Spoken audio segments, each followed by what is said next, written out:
Hey, how's everybody doing? Hey, Mark here again in the garage, and today I'm going to continue talking about controllers, in particular budget. Well, they call these budget controllers, but there are actually some cheaper controllers. But these are like the budget line of these models. So this is the budget model of OS3's controller. That's the OS3 Lite. This is the Difalco DD5. This is actually a TruSpeed controller. They're out of England, I believe. My buddy ordered a couple of these and had them shipped to him. So I reviewed this once before. He lent it to me again just so I can kind of take another look at it. And then I showed you that's the higher end model of the OS3, the wiperless controller. And then this is the higher model of the Falco that I have. But before we get into the controllers, I wanted to show you something funny this morning. So I walked in the garage and I'm like, what is this on the floor? And then I looked up at my little decoration here and I noticed the T was missing. I'm like, what the heck? I'm like, how did that get down there? I'm like, do we have a poltergeist in the garage? And then all of a sudden, out from behind the S, a little tail came out. And it was a lizard. Down here in Florida, those damn lizards get everywhere. So, yeah, I have a lizard. He knocked that T off my display there, and he vanished down behind the display case. Anyway, I thought that was kind of funny. It was a little eerie at first. The first thing in the morning, I come in here and I'm like, no, that's a little strange. Anyway, I thought what we would do real quick is I'll kind of go over some of these controllers and talk a little bit about them. I don't want this to be too long. I did have so there are other cheaper controllers. DS controller is one of them. I had a couple of these DS controllers, and they're base model with a single ohm resistance. These are resistance controllers. They're not a transistor controller like the ones we're talking about with the sensitivity adjustment knob. So you can get, specific ohm, like 55 ohm. They go all the way down 35, 40 ohm, and they're all $40. I had the one that had the multiple switch on it. This is actually Electric Dreams that I'm looking at here. I couldn't find an actual website for DS controllers, or maybe I just didn't look hard enough. But you can see, you can get an idea of the controller. It's a decent looking controller. And like I said, I had these controllers. They definitely were a nice upgrade over your stock. That's not a good looking image right there. Oh, there we go. Over your stock controller. And they make the one, let's see, maybe it's further along. Try and find one of if they have them. Oh, maybe they don't sell the one with the switch with the multiple setting. Hold on, I'm going to pause the camera because I want to find that and show it to you. I found one on eBay going for $72, and this one has the 55, 45, 35, and I don't see maybe the switch is on the other side. I don't know. There's a switch, there's a toggle switch that lets you switch the resistance. But for $72, you're better off spending a little more money. For $79, you can get a variable OS3 Lite, and for $89, you can get a Difalco or one of these TruSpeeds. So I personally would spend a little bit extra and get the transistor controlled controller with the sensitivity adjustment, because you'll be able to control any car with that.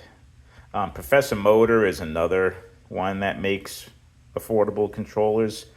I've never used these other than at one of the commercial tracks I go to. They have these as house controllers, and they were in a little bit rough shape. I did not like those controllers at all. So, but they they have so many options. It's almost overwhelming what they have here. But Maybe other people can speak for these Professor motor controllers, but I know some people like them. I'm sure they make decent models because they do get up in price. Some of these are up over $100 if you look at them.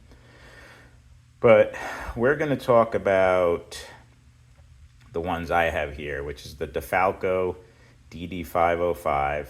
I do want to point out that it does look like they changed the design of the cable. It's nice to see it now has the like metal braided, like the cable that came on my higher end Difalco. It looks like he's using that.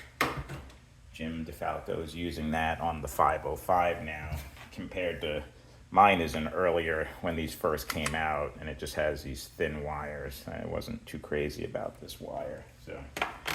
So that I mentioned that before, that I didn't like that. So I have to say it looks like the newer model now has the better cable. So that's good to see. So this is an $89 controller. It is interesting. I was reading some of the features of the controller. So it's a 17-band controller with no brakes, just the sensitivity. But he talks about here where it says mechanical. We use a ball bearing trigger with our special threaded trigger pin and adjustable lock nut. They claim their specially designed pivot rivet provides a snug fit, eliminating the need for aftermarket bearings. I say bull. They use standard Palmer trigger. Anyway, this is a direct ding at OS3 because that's what OS3 uses. And I do have to say the trigger here does have a little side-to-side play, and there's no really way to adjust if it gets even sloppier. So the Difalco trigger, it uses a ball bearing and a shim on either side, and it has this lock nut, and there is no play at all in this trigger. This build construction does seem tighter and better. Not tighter meaning you can't squeeze the trigger, but just you can tighten this up if over time the plastic compresses, or you do get a tiny little bit of play. You can just give that nut a little turn and tighten that back up, and then you won't have any play in your wiper. So I have to give Difalco the edge on the trigger design. It's definitely seems to be a little bit better quality than what they did on the OS3 Lite. This OS3 Lite was very noisy too. It was squeaking, but I used a little bit of the super lube that I have on the contacts, and it took that squeak away. So also, this knob is not the easiest to turn. I mean, it is all tucked away, so you can't touch it. I guess maybe there's an advantage to that. And also, this is very light. Like, it almost seems too light to me. Not that it's cheap. I mean, it's a well-built controller, don't get me wrong. It's just, it is very light, and there is not much to it. It also has a fuse, which they say is not needed to protect the controller. It's there to help protect your car and the track, I guess. And I have had this fuse blow out, and the one on my more expensive OS3 Pro controller. So, you know, that's something to think about. You can blow that fuse in the middle of the race for whatever reason, and you're out. So the Difalco doesn't have anything to blow and anything to worry about. Neither does this TruSpeed controller. This TruSpeed has an interesting wiper design where it has these little fingers in here that roll along each segment of the band. So it's kind of cool. Also, you need to adjust that little blue pot that's in there to set it for HO. This comes set for like the larger scale cars. It was not controlling the cars very well initially until we turned that down, and then the sensitivity started working better for HO cars. So just keep that in mind. Also, the TruSpeed controller comes with no connectors. My buddy had to put these alligator clips on there, so keep that in mind as well. While both the OS3 and the Difalco come with alligator clips. So those are some of the highlights. They all have the sensitivity adjustment. The TruSpeed actually has variable brakes as well, so that's kind of nice. The OS3 Lite has a brake connection, but it's literally just an on-off brake, and I found it useless. I unhooked the brake cable from my track because I don't need full-on brakes when I'm racing, so I don't really see much of a benefit of the full on-off brakes with the magnet HO cars that I usually run. So somebody might get a use out of it, so I guess it's better to have it than not. And again, the Difalco has no brakes at all. It's just a 2-wire controller.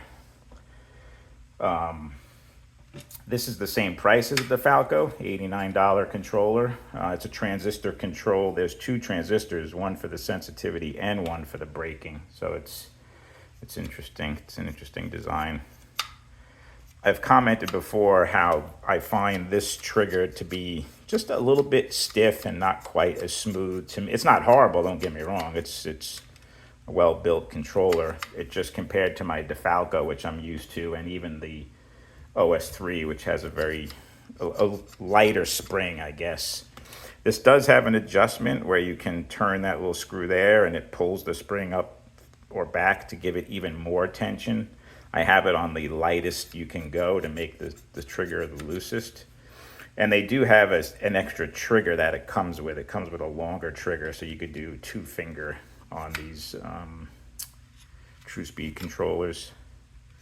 But for $89, this probably has the most features of any budget controller that I've seen. So that's a rundown of the controllers. I mean, here's the OS3. Comes in all different colors you can choose from. If you want to get lane colors, you could do the red, blue, yellow, white, or you could even do colored handles for the same price. So rather than the clear with the different color trigger and wire, you can do the handle itself is colored. So they have the red, yellow, blue, clear, I guess, would be for white. So yeah, good. They're all good controllers. Don't get me wrong. As far as an upgrade over stock, you'll be happy with any one of these controllers. My personal experience, I like the way the Difalco feels for me, and even controls the car just a little bit over the OS3 Lite, and then the TruSpeed, just because I just can't seem to get the feel of this trigger and the sensitivity. It's just, these two seem almost the same to me as far as setting the sensitivity and the trigger, the response on the trigger. This takes a little more tuning just for me, but that's just me personally. But they're all good. They're all really nice controllers. I think you'd be happy with any one of these if you're looking to upgrade your, from a stock controller that came with your set, the little toy plastic controller. I will say that the Difalco is probably the biggest handle. And again, I've always said how comfortable and how much I like how the Difalco handle feels to me. The OS3 is the smallest. It's still comfortable, but the trigger does almost hit my finger. I have to kind of move my hand down a little bit and it comes off the bottom of the controller. Whereas the Difalco, I have plenty of space and there's plenty of space on the grip too. The TruSpeed is a pretty decent sized controller as well, but it's a little thicker, so it's not quite as comfortable in my hand. I like the way, even though I have pretty big hands, I like the way my hand wraps all the way around. It just feels more secure on the Difalco and even on the OS3. I do prefer the feel in my hand of these handles over the something about this edge. It sticks out and it kind of hits here. It feels a little bit uncomfortable. Not horrible, don't get me wrong, but if you're asking my honest opinion, I prefer the Difalco handle. Though Difalco does have this circuit board that sticks up, and if you drop this and it takes a good hit, you can definitely do some damage to that circuit board. Whereas this is a lot more compact and protected, so this can probably handle being dropped more than the Difalco controller. And this is also all enclosed and looks like it could handle some good abuse. So anyway, those are my thoughts on the controllers. I'm not going to run cars with them all. They all run well. I may do a comparison of the OS3 Lite compared to my OS3 All Pro wiperless controller, and just see how I do driving those two controllers, if this one can keep up with my more expensive controller as far as how many laps I can do and lap times. So anyway, that's it. I hope you found this information helpful, and if you have any questions on any of the controllers, certainly let me know. Hit me up in the comments. Otherwise, I will talk with everybody soon. I hope everybody's doing well. Thanks, everybody. Oh, one last thing. I forgot. I am actually going to give this controller away as part of my 1,000 subscriber giveaway. I think I'm at almost 930 now, so I have like 70 more to go. That's gonna be part of my giveaway, that OS3 Lite controller. So, all right, guys. Thanks. Talk to you soon.